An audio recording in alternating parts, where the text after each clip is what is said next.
I lived as a Buddhist monk for 6 years, and I spent the majority of that time living in really strict meditation centers where you meditate 10, 15 hours per day. And this morning I got a really interesting article from an old friend saying that meditation was dangerous. And he asked me, is it true? Like, have you experienced anything like this? Do you, on your YouTube channel, run into people who have actually gotten their health worse from meditation? And this, I can understand that for people who are not engaged with meditation, this might come as a shock that meditation can actually make you feel worse. But having lived in this world for so many years and I met thousands upon thousands of people who meditate and seen what meditation can help with and what meditation can make worse, but also it depends on how you look at it, from what angle you're coming in.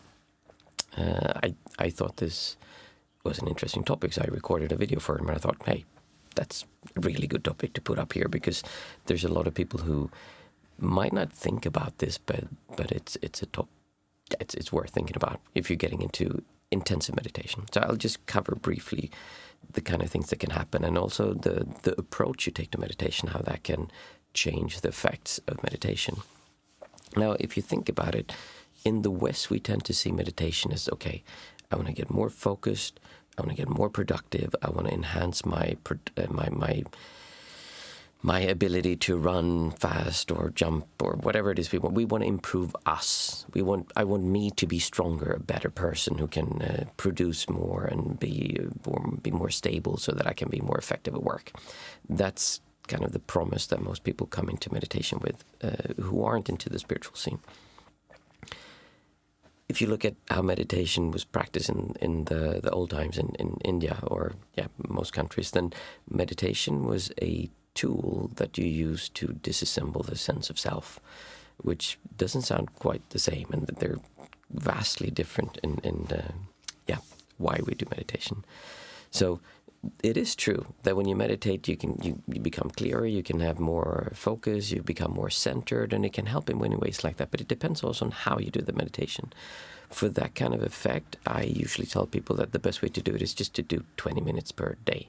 And I can't, don't take my word for this, but I remember Healthy Gamer mentioned one time that I think there's a limit at 20 minutes, and I've read this other places as well, around 15, 20 minutes. If you just do that, there are certain parts of the brain that doesn't get activated. So it's less likely to have negative side effects. So if that's the only thing you're worried about, just limit your meditation to 20 minutes or 15 minutes per session, maybe once or twice per day. Then very likely you won't have any issues with this. But when you start practicing more than that, then other things comes into effect. Because if you look at what we do with meditation, there's two ways of approaching meditation. One is the way we in the West mostly view meditation, which is you focus on an object to just push everything else away. Oh, I have difficult feelings, I'll just push them away. We're just focusing on this little dot right here, just being aware, and that's usually the breath or a mantra or something, and that will kind of make those other difficult feelings disappear. Then there's what's called insight meditation or vipassana. That doesn't just mean as in Goenka's vipassana, which is the most popular one here in the West. But vipassana is actually the meditation that the Buddha is said to have invented. So in that one, we allow everything to come up. We just experience what we're feeling, and we're not doing anything with that. We just so I feel a difficult emotion. In concentration meditation, this style of meditation, we would just focus on the breath, push that away. We just push you kind of relax that away, but just focusing on this calmness of the breath. In insight practice, you actually allow that to come up, and you feel those difficult sensations. So there's difficult emotions, and you let them come up, and you feel them.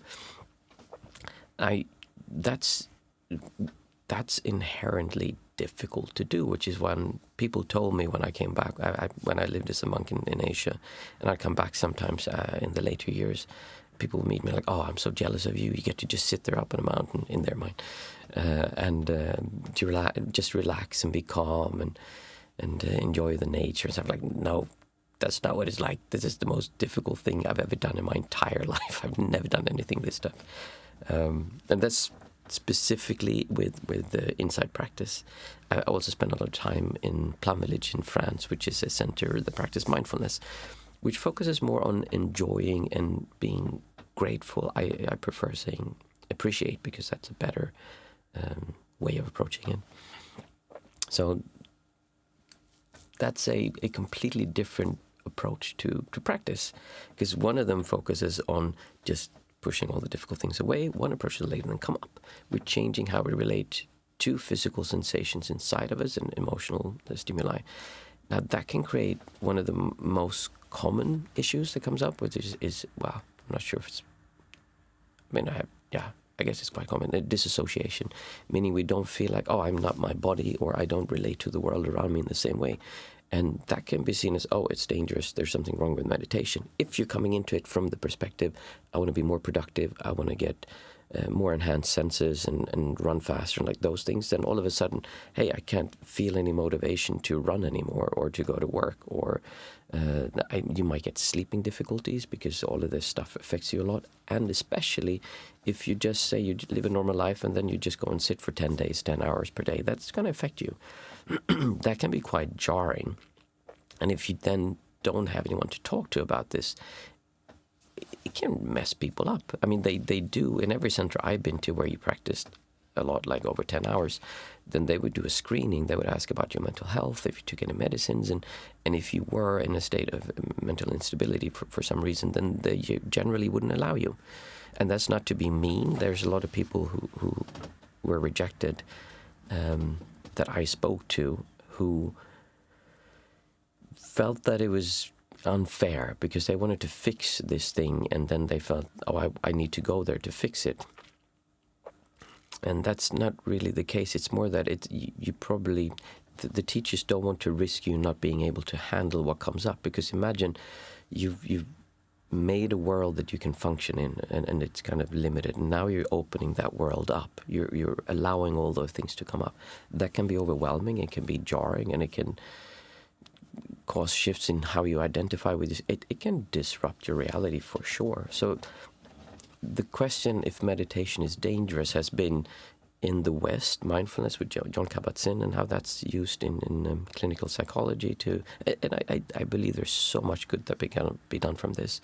But I think we should also be aware that it is a technique that was made to lessen the sense of self, who I feel I am. And when we start doing that in daily life, that's going to have some ramifications and some effects. So it's not that it's dangerous per se like that. It's more that it's disruptive, and it can be incredibly disruptive. I've seen people have psychosis at meditation centers. Does that mean that meditation caused that, or did they come in with some underlying medical issue that then came up to the surface? That's also a really good question, and I'm not qualified to answer that. There is a meditation teacher who is a doctor who wrote a book, and in the preface of his book, can't come up with his name right now, he says that, well, when I'm a doctor and I prescribe a medicine, I have to say these are the side effects. But when I do meditation, as a meditation teacher, no one tells you about the side effects, like that this can actually cause these difficulties. It is not dangerous as in you're going to just die or explode. It's more, it can be really disruptive to your daily life if you do it intensely. Again, if you just do 15-20 minutes per day, you're very likely not going to have an issue, and I wouldn't be afraid of meditation. And I think many of the people who sell meditation, it's sold as a super pill where everything is just positive and it's just so good and amazing for everything, and it cannot, if something bad happens, then it's the person's fault. So I think this is a lack of just understanding. Many teachers simply don't have the amount of practice where they would have run into that, maybe not seen enough people, actually talk to people who meditated a lot. I mean, I met a lot of monks who had meditated for 40, 50, 60, 70, 80 years. I mean, we're talking decades. One of the most incredible teachers I met, he was like in his 90s, and he'd been a monk since he was a little boy. And he was in a school where they meditated plus 10 hours every day. So he would have had, I mean, I don't know, 50, 60,000 hours of meditation, just completely outrageous, probably more than that, actually, a lot more than that. But you can't compare that to someone who just got interested in meditation and read a book and went a course or something like that. There's different things, and you need to just understand that this is jarring, it can be disruptive, but if you're aware of this, and if, I think the most important remedy to this is to have someone you can talk to have someone who's gone through this before, who knows what can happen and what is normal. Because if you just go home and you start feeling, oh my goodness, I don't feel motivated to go to, I don't feel the same kind of need to do the things I did before. And then you go home and that's disruptive. And if you have no one to talk to and you think, oh, is this normal? Or you might feel pressure in your head. There's like all these physical symptoms that can come and like, oh my goodness, I messed up my mind, which is a really common thing. Everyone, when they start up and really do intensive practice, feel like, oh my goodness, I hope I didn't screw up my mind and I'm like messed up now. People are very afraid that they're going to ruin their mind in the beginning, the first few years when you do really intensive practice. And having someone who's done that before, who can hold your hand and say like, it's okay, let's look, tell me what you're experiencing, and knows what's normal. Because just hearing, oh, you know what, I mean, I have never heard anyone tell me something and say like, oh, I've never heard that before. And there are combinations that might be unusual, but the majority of the stuff you're going to run into is just normal stuff. And disassociating, meaning feeling I am not my body, nothing, that could be seen as an incredibly positive thing if you're spiritual and you want to go beyond the sense of self. Then like, oh, that's what I want to feel. Or feeling like this world isn't so engaging anymore, so why should I work so hard? That's actually one of the positive things that can come from meditation.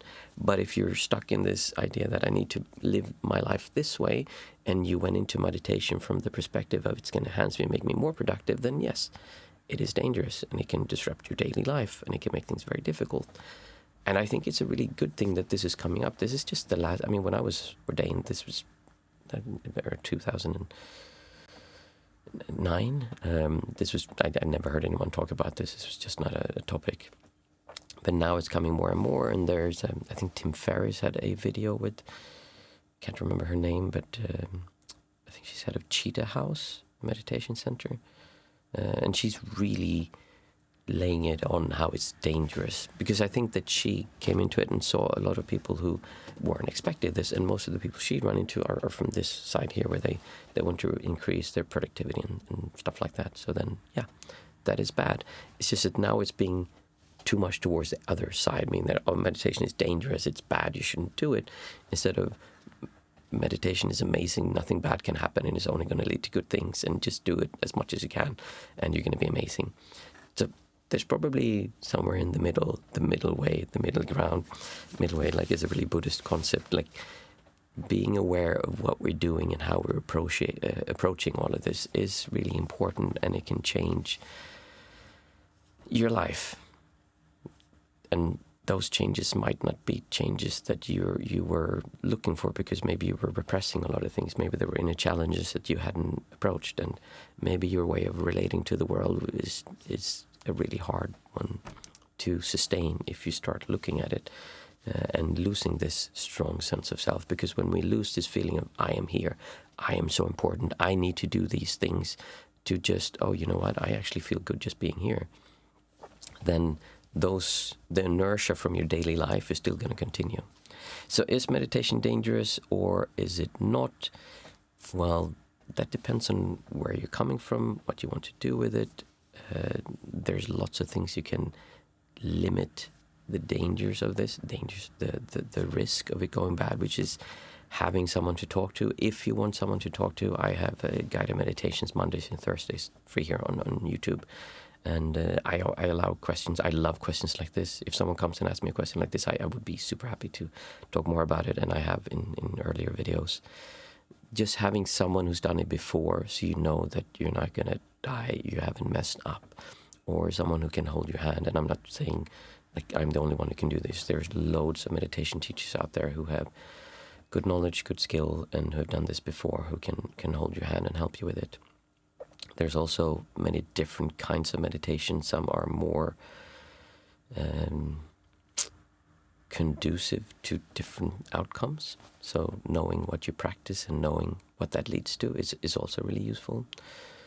But if you want to learn more about a really simple technique that is, I think, one of the best techniques for just starting meditation, I made a video here where you can read about the benefits of doing that, how it doesn't have to be difficult to meditate. We don't need to make it into this big deal. I don't see meditation as this completely outwardly thing. It's a way of enjoying our lives more And there are certain things that we need to do to enjoy our lives more. So check out that video and you'll learn more about that.